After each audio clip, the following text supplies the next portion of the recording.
We're good. All right, we are so happy tonight to have our, let's see, our fourth Baja Divide rider join us. Kind of technically five, because we had one rider who it was too windy and we had to meet him in Vizcaino. But we're going to call you the official number 4 Baja Divide rider to come to Bahia Asuncion. So we want to give you a warm welcome to Jen Boutros from, well, you tell me, where are you from, Jen? I'm from Montreal. Living in the West Coast in British Columbia since like 6 or 7 years. You're talking to a former U.S. citizen. I guess I still am a former U.S. citizen, but I live in Mexico full time. So for people from the U.S., where's Montreal? What country would that be? Good question. That depends on who you talk to. I would say from now, to don't create any drama, it's in Canada. Canada, okay. So that's the country north Well, of Mexico. it's Okay. in the province of That's the where we don't have to have the wall. Okay, cool. All right, cool. Yeah, not yet. So you came to Bahia Asuncion. We'll figure out why you came all the way out here, because that's not on the official Baja Divide route. What made you decide to do the Baja Divide? Pictures. Actually, I was really into biking years ago. I used to be a bike messenger. I used to race on my bicycle, like commuting on my bicycle. I was big time a cyclist. When I moved to British Columbia 6-7 years ago, I stopped being into cycling, and just a few years ago, I just say like, yeah, I miss it. Like let's go back to it, and yeah, and then like this is the new thing, like bike packing. So as a gravel biker before, a road cyclist before, I said like, hey, this is the new thing. I live in British Columbia. There's like tons of bike packing to do there. So I bought a bike, a gravel bike. Yeah. And I started like bike packing, but then one day I just looked on the internet and I found like the Baja Divide, and I just looked at like one picture, 2 pictures, and I saw like pictures of people camping on beaches with like nothing around, and right away I said like, okay, I'm going there this winter. And, Hey. But then I didn't have the right bike, so I had to buy a second gravel bike for that. So yeah. Well, that kind of leads into my next question. I want to know what has been so would you say you're about halfway through the Baja Divide, more or less? I'm gonna be halfway in a few days. I think in San Ignacio I'm gonna be halfway. Okay. I think so. Yeah. So far, what's been the highlight of your trip? Cactus. Cactus. What about the cactuses? That's a first. What's been the highlight? They are everywhere. They are. Yeah, I don't know. I just be surprised. Like I was telling that like when I go on a trip, I don't read much about where I'm going because I want to have a surprise. Yeah. So I didn't know much, and I just like biking, like surrounded by this. I don't know if I can call it a forest, but like by this forest of cactus everywhere, like this weird cactus, this giant cactus. Yeah. Like they tell me they're like 200 years old, but I think they're older than that. Like these like giant cactus. They're beautiful. They're beautiful. Yeah. So okay, so just following up on that a little bit, I have another question that I want to ask, but so you didn't do much research about the strip? Because the last people we had, they knew exactly what they were doing, they knew this and that, but you're more like a just let it as it unfolds. Yeah. Well, I didn't like it, like I knew I would read about it, like so now I just like try to make some researches on the cactus and just like try to know about more the history about Baja California. But I always do that like during the trip. I don't want to do that before the trip, so I get the surprise. I got the wow. That's cool. I like it. Here's Inga joining us here. All right, cool. Well, so you talked about the high point being cactus. What's the low point being stuck by cactus?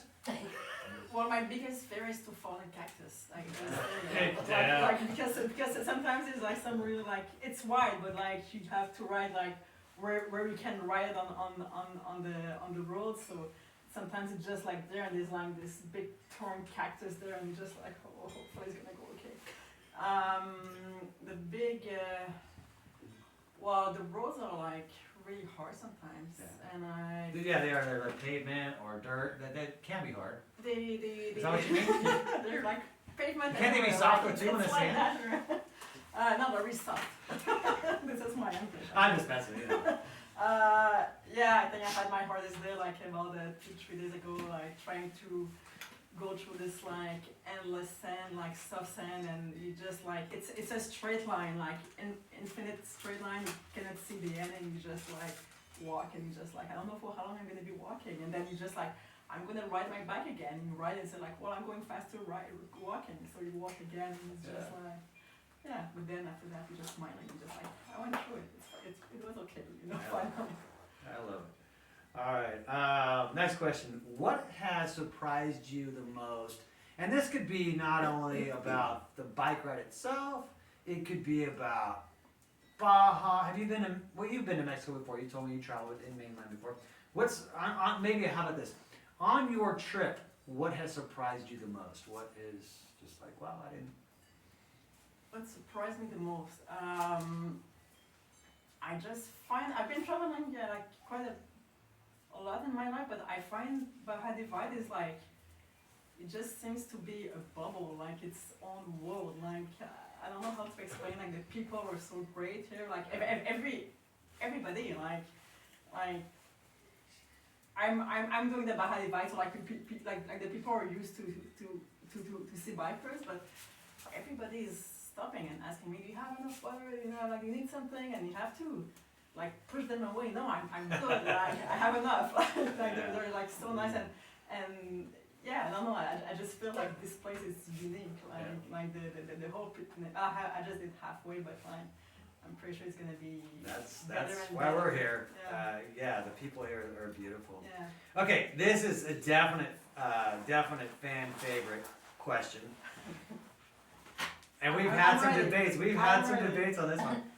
Favorite trail food in Baja? Not favorite in Baja for Baja, but what's your favorite trail food?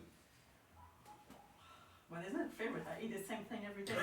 So what's your favorite? Like, because we had this one guy, he was very specific. He ran to his bike and got the specific choky flavor, whatever, choky cookies. What's the, if you were, if you could get one thing down at the store for your ride tomorrow, what would it be?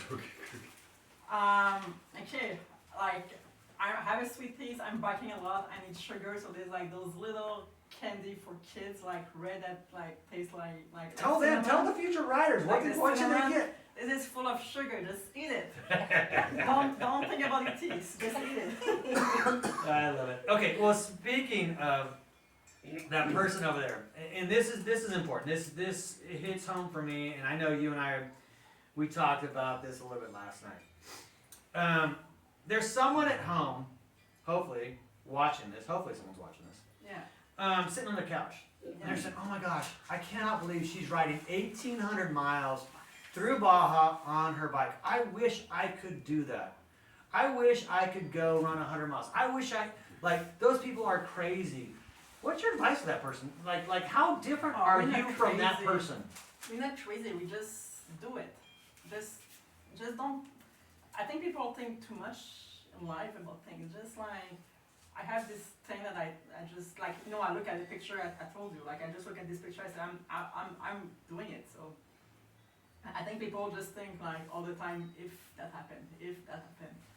Just nothing wrong can happen. Like we were talking about that like yesterday. Like, do you think like what happened if you're in your tent and something happened? I'm in the middle of nowhere. Like nothing can happen. There's nobody here. There's no animals. Like this.